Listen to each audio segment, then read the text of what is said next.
नमस्कार, आप सभी दर्शकों का रिपोर्टर पोस्ट में स्वागत है। और आज जयराम महतो ने सरकार को लेकर के कई सारी बातें जो है वो कही हैं। उनका कहना स्पष्ट रूप से जयराम महतो ने कहा है कि 60-40 वाली अगर नियोजन नीति लानी रहती तो 2016 से पहले वाली सरकार भी यहाँ पर चलती। यहाँ पर अभ्यर्थियों ने उन्हें सत्ता से हटाने का काम नहीं किया होता। इसको लेकर के हमारे साथ बात करने के लिए कांग्रेस के महासचिव सह प्रवक्ता राकेश सिन्हा मौजूद है। हम लोग सीधे इनसे जुड़ते हैं और तमाम चीज़ों पर चर्चा करेंगे। सरकार ने कैबिनेट में नियोजन नीति को लेकर के कई सारी बातें इस बार रखी हैं, जिसको लेकर के विरोध जो है वो शुरू हो रहा है। कहना है कि अगर सरकार 60-40 वाली नीति लेकर के आती है तो झारखंड में एक बड़ा आंदोलन होगा।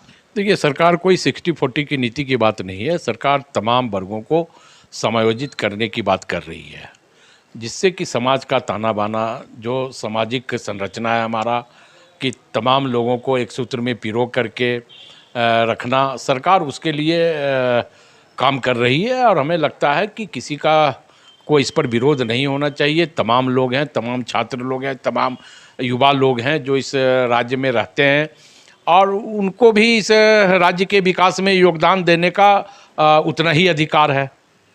लगातार जिस तरीके से सरकार बोल रही है कि हम अभ्यर्थियों से पूछे थे, उसके बाद हम लोग फैसले ले रहे हैं, विधानसभा सत्र के दौरान भी इसको लेकर के चर्चा होनी है, तो क्या कुछ निकल कर सामने आने वाला है? नहीं, देखिए, पहली बार किसी नीति जिसके लिए हम नीति बना रहे हैं, हम उससे उस विषय में उसकी राय ले रहे हैं, तो ये सरकार का एक अच्छा पहल भी हुआ और हमें खुशी भी है कि लोगों ने खुल करके अपनी राय भी सरकार को दिया और सरकार उस राय को समायोजित करके वो नीति तैयार करेगी जो नीति से यहाँ के युवाओं को फ़ायदा पहुँचे।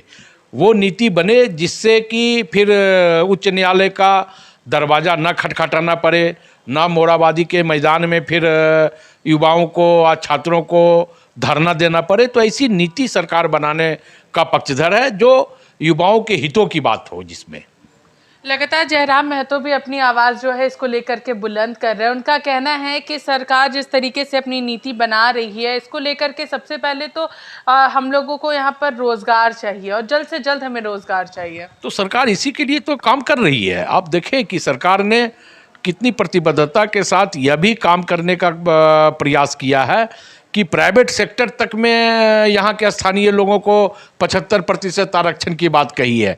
तो हम तो रोजगार के पक्षधर हैं। ये 22 सालों में जो भी नीति तैयार हुई, उस नीति का फलाफल क्या निकला? या तो कोर्ट के दरवाजे तक वो नीति चली गई, नहीं तो फिर धरना स्थल पर वो नीति खत्म हो गई। तो हम यह नहीं चाहते हैं कि जो नीति इस राज्य में बने वो फिर कोर्ट के दरवाजे तक चला जाए या उसके लिए फिर कोई युवाओं को धरना देना पड़े। हम यह चाहते हैं कि ऐसी नीति तैयार हो जिस नीति से यहाँ के युवाओं का भविष्य संवरे, इस नीति से यहाँ के युवाओं का भविष्य सुरक्षित रहे, युवा रोजगार की दिशा में आगे बढ़ें। क्योंकि अगर युवा रोजगार की दिशा में आगे बढ़ेंगे तो स्वाभाविक तौर पे राज्य भी विकास की और अग्रसर होगा। तो ये दोनों चीज़ें जो है वो सरकार चाहती है। सरकार यह नहीं चाहती कि हमारा युवा जो है सड़कों पे बजरंगबली का चालीसा करते रहे। तो इन तमाम चीज़ों को लेकर के सरकार पूरी तरह प्रतिबद्ध है और हम यह चाहते हैं कि नीति ऐसी बने जिससे कि यहाँ के युवाओं को रोजगार प्राप्त हो सके। सदन के बाहर और सदन के अंदर लगातार एक तरफ विपक्ष हमलावर है सरकार के ऊपर इस नई नियोजन नीति को लेकर के कि ओपन फॉर ऑल क्यों किया गया है, तो सत्ता पक्ष के विधायक लोबिन हेम्ब्रम भी सरकार को इस नियोजन नीति को लेकर घेरते हुए नजर आ रहे हैं। देखिए, नियोजन नीति को लेकर के विपक्ष क्या कह रही है? जब ये 22 साल तक इस राज्य में भारतीय जनता पार्टी ने शासन किया तो भाजपा ने क्या किया? भाजपा ने सिर्फ युवाओं को बरगलाने का और ठगने का काम किया है। तो अब भारतीय जनता पार्टी के पास कोई मुद्दा बचा नहीं। अब ये लोग मुद्दा विहीन है। अब ये मुद्दे से ध्यान भटकाने के लिए ईडी और सीबीआई का जो भारतीय जनता पार्टी उपयोग करती है, अब उनके बातों को कितना तवज्जो दी जा सकती है? इसलिए भाजपा की बातों का कोई तवज्जो नहीं है। यहाँ के छात्रों, यहाँ के युवाओं की राय से यहाँ की नीति बनेगी और यहाँ के युवा रोजगार की दिशा में सकारात्मक रूप से काम करेंगे। सत्ता पक्ष के भी विधायक कह रहे हैं कि ओपन फॉर ऑल क्यों किया जा रहा है, ओपन फॉर ऑल करने की यहाँ पर क्या जरूरत पड़ गई है? ज़्यादा से ज़्यादा झारखंड के युवाओं को यहाँ पर उसका हक मिलना चाहिए। मैक्सिमम रिजर्वेशन जो है झारखंड के अभ्यर्थियों को मिले, वही मिलेगा। अब देखें, उनको भी ये समझना होगा कि इस राज्य के विकास के लिए हर व्यक्ति का बराबरी का हिस्सा है, तो स्वाभाविक तौर पे हर व्यक्तियों का ख्याल जो है रखा जाएगा। तो मैक्सिमम रिजर्वेशन झारखंड के अभ्यर्थियों को मिलेगा? बिल्कुल मिलेगा, और झारखंड के लोगों को गुमराह होने की आवश्यकता नहीं है। तो यहाँ पर एक बड़ा बयान जो है वो हम लोगों को यहाँ पर सुनने को मिला, जिस तरीके से राकेश सिन्हा ने कहा कि मैक्सिमम रिजर्वेशन जो है झारखंड के लोगों को मिलेगा 3rd और 4th ग्रेड की नौकरी में।